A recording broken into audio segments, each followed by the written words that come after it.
Hello and welcome to this video where today we're going to be looking at the basics of simple harmonic motion.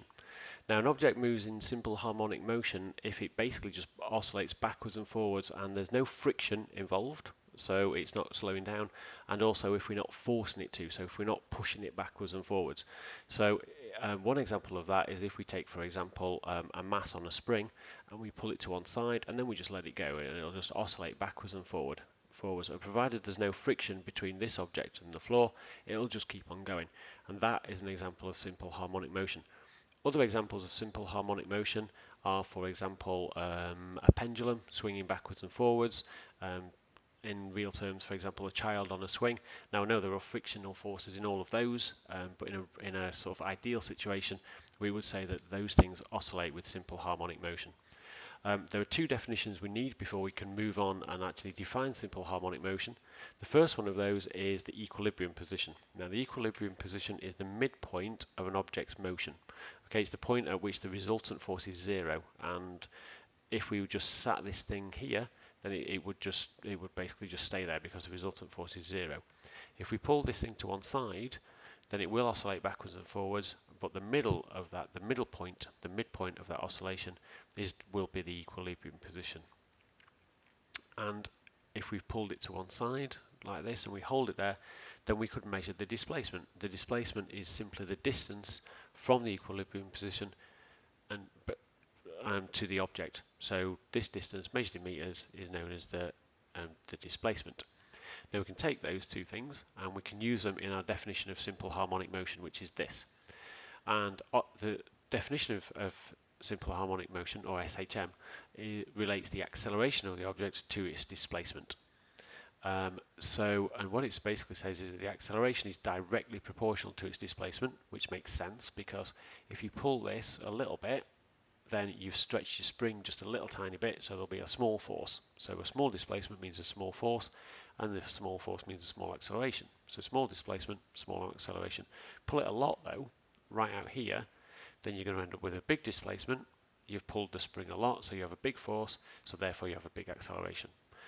The second part of our definition is the direction of the acceleration. And it relates the direction of the acceleration to the direction of the displacement. So if we assume that, for example, displacement is positive in this direction, so from here it's displacement is positive, and on this side displacement is this side of the equilibrium position, acceleration will be negative. We've pulled it this way, so we've got a positive displacement, but the force is in this direction, so the acceleration is in that direction. So the acceleration is in the opposite way. If we push this, so we compress our spring like this, then what happens is we've got a negative displacement because we've gone this way. So our displacement is now negative, but our acceleration is in this direction. So we've got opposite displacement and acceleration again. So they always act in the opposite direction. So that's our definition. We've got an acceleration is directly proportional to the displacement, and the acceleration is directed always towards this equilibrium position, always towards here. Now we can put this in mathematical terms because we've got an acceleration being proportional to displacement. If we write that down, we can have acceleration being proportional to displacement like that. But as we saw before, the acceleration and the displacement are always in opposite directions, and we can solve that by putting a little minus sign there. So what we're saying is if we've got positive acceleration, we have a negative displacement, and if we multiply both sides by -1, if we end up with a negative acceleration, we'll end up with a positive displacement. So that seems to fit with our definition of SHM. Now this directly proportional sign is not really good for doing calculations, so let's get rid of it. So we can write it as an equal sign provided we introduce a constant. So k is our constant, like that. So we've changed the proportional relationship into an equality simply by introducing this constant. Now you can work out what this constant is. We're not going to do that in this video. We're just going to write down the full equation. So you'd end up with the acceleration is equal to minus this constant, and this constant is given by this here, so 2 pi f all squared multiplied by the displacement. So if we define these, that's the acceleration, and it's measured in meters per second squared, like that. This is our displacement, and that's measured in meters, and this is the frequency of our oscillation, and again that's measured in hertz. So this thing will have, if it's oscillating backwards and forwards, it'll have a frequency. It'll oscillate, so it'll do so many full oscillations per second. That's our frequency. Now there's one other kind of sort of definition we need to introduce. If we have a maximum displacement, so maximum x, maximum displacement, that's got a special name. That's called the amplitude of the oscillation. So amplitude is again measured in meters, but it's just a maximum displacement. It's the furthest point that this object will get away from its equilibrium position. So let's do an example. We've got this mass again. It's exactly the same situation. We pull it 10 centimeters away from its equilibrium position and let it go. It oscillates with SHM, and it takes 0.9 seconds here to complete a full cycle. So that's a time period. So first of all, we want to work out the frequency. So that's basically a unit 2. It's even a GCSE question. So the frequency is equal to 1 over the time period. The time period, as we've seen, is 0.9 seconds. So 1 over 0.9 is 1.1 hertz. So that was fairly straightforward. B. I want to know the maximum acceleration. Now, the maximum acceleration, well, if we write down our equation for acceleration, minus 2 pi f squared x, all of the things inside the brackets are constant, so the maximum acceleration will happen when the displacements are maximum. In other words, at the amplitude. So if we wanted to write that down in symbols again, so minus 2 pi f all squared times a, so where a is the amplitude, and now we can just put our numbers in. So the amplitude is the furthest away from the equilibrium position. We've pulled it back 10 centimeters, which is as far as it's gone.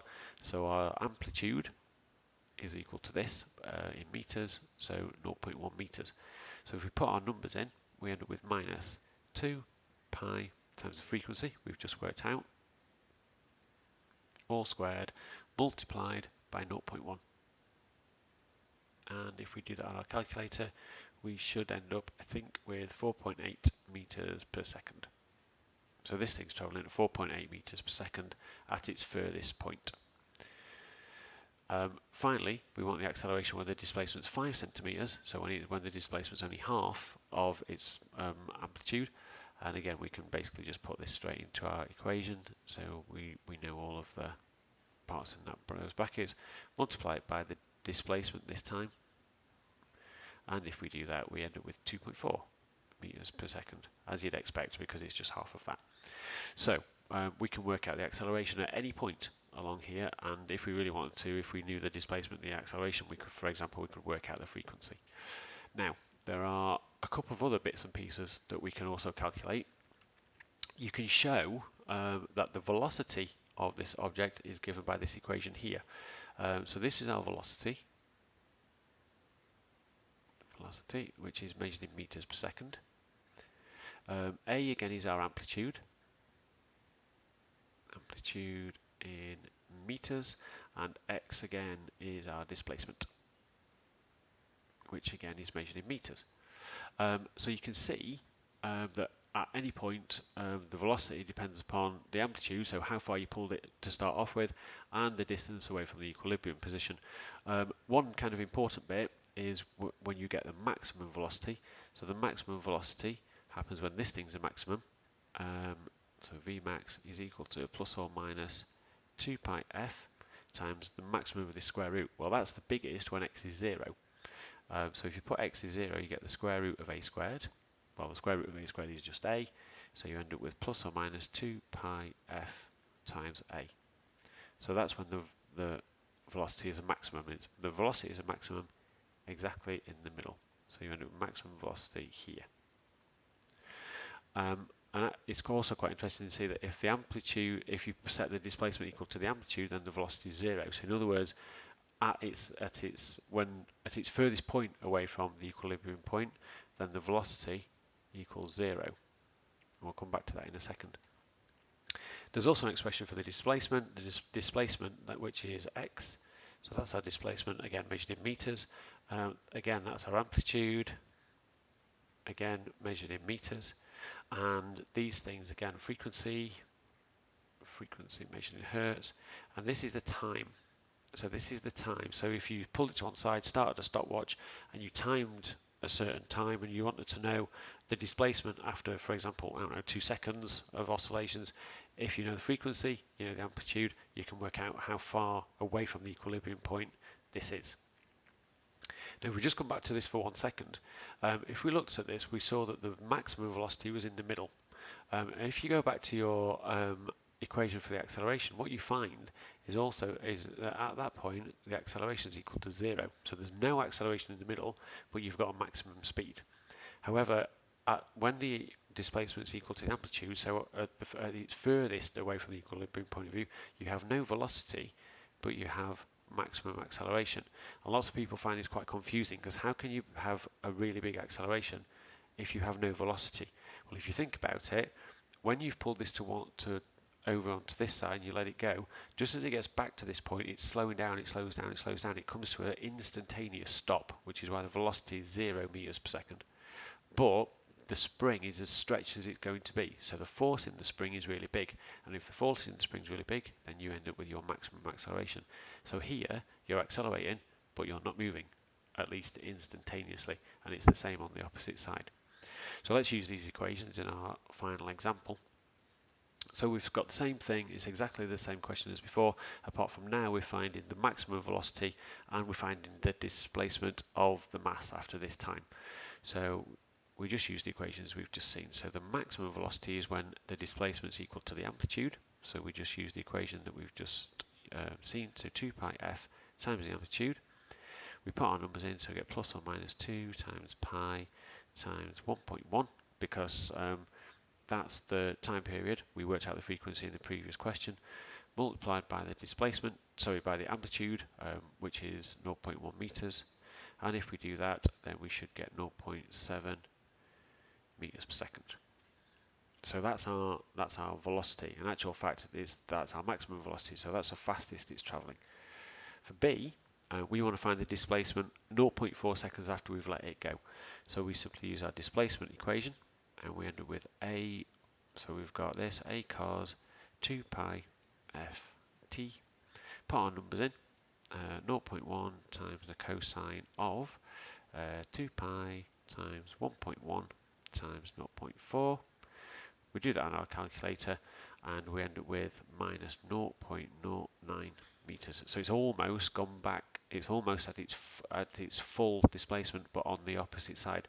Now the important thing to say about this is your calculator needs to be in radians. If it's not in radians, you'll end up with the wrong number. Okay? So they're the basics of simple harmonic motion.